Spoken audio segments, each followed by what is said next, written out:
विद्यार्थी मित्रांनो, आज आपल्याला कोडं कसं बनवतात आणि कसं सोडवतात ते शिकणार आहोत आपण.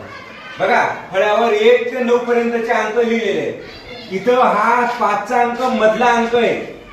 मग इथं हे अंक काय करायचे, झेड प्रमाणे भरवायचे. इथं मी समजा 3 लिहिला, 3 4 5 6 आणि 7. आता यांची मी बेरीज करणार. 6 आणि 5 11, 11 आणि 4 15. किरकोळ बेरीज किती आली? 15 आली. आता 4 आणि 3 7. 7 मध्ये 8 मिळवले बघा 15 होता. परत 8 आणि 6 14, त्याच्यात 1 मिळवला 15 होतो.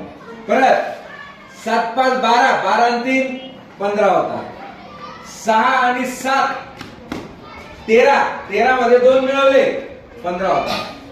4 आणि 2 6, 6 आणि 9 15 होता. बघा, इथं आडवी उभी तिरपी कशी बेरीज करा 15 येते.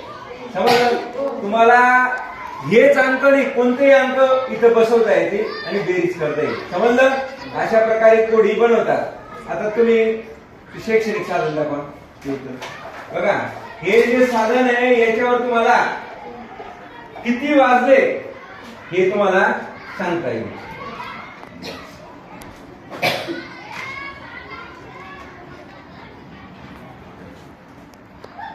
झालं.